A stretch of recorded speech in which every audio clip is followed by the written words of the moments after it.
Hey, welcome to day number 4 of the 31 Days of Tarot video challenge. Today's challenge is top 5 tarot books of 2016. Now, I will make a confession to you.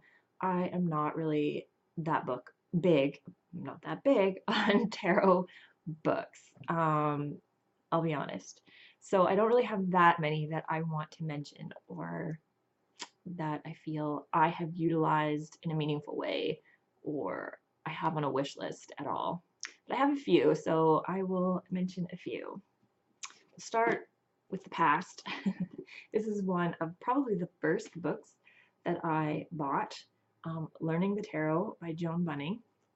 And it is an excellent resource for tarot readers, people who don't know anything and they want to learn, or if you just want a reference guide, if you're an experienced tarot reader and you just feel like looking up a reference or more information or something like that.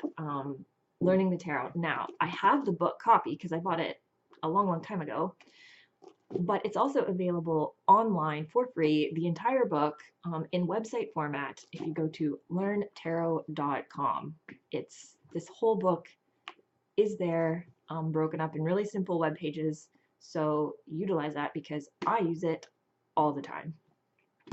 So Learning the Tarot by Joan Bunning, that is my number 1. Next book I want to mention is Tarot Beyond the Basics by Anthony Lewis. And I mentioned this one because it was on my wish list last year and I got it for Christmas. So at the beginning of January last year, I kind of dove into this. You can see I'm about, I don't know, 40% into it, that I'm pretty sure I buzzed through in my week off last holiday season. And then I kind of put it down because I had to go back to work and life just got busy and I never went back to it. Now, yeah, I think I mentioned it because I did buy it, or it came into my possession within the last year. So that's why I bring it up. It's kind of new to me. Yeah, what were my thoughts about this book? There's a lot of astrology.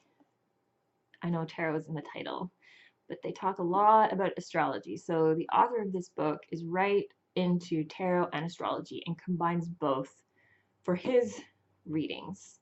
And he seems to know what he's talking about, but I don't, because I am not as well versed in astrology as this author is. So there's a lot of, I know a little bit about astrology. I could keep up a little bit, but there was a lot of jargon and just kind of things. You needed to have a much more in-depth understanding of astrology to really, I think, have this book resonate with you more so than I did.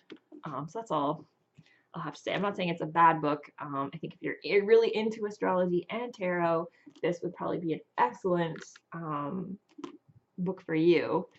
I'm not sure if I'm going, well, I don't know. We'll see. I might give it a second chance and just see, because there are things you can learn from it. So I don't want to give it a complete, I'm just saying, because of the astrology factor, and it's not really something that I'm well versed in.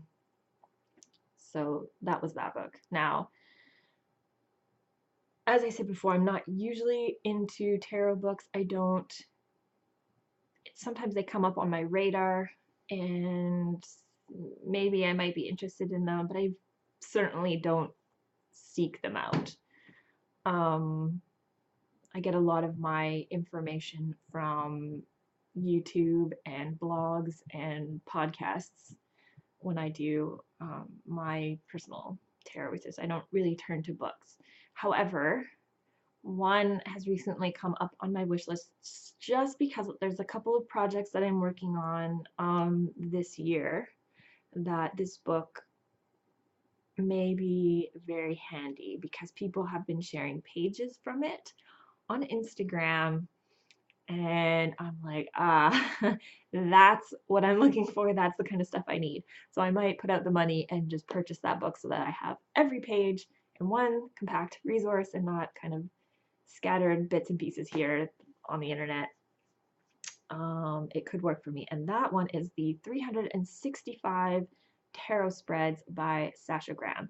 Sasha Graham also published this year 365 Tarot Spells, which was her kind of sequel to her Tarot Spreads book. But I'm interested in the Tarot Spreads book because, like I said, I have a couple of big business plans that I'm working on that book could come in very handy for me. So I need to do some research, and I think that's going to be one of the resources that will be very valuable to me. So I'm going to go out and purchase that book sometime in, the next couple months, most likely.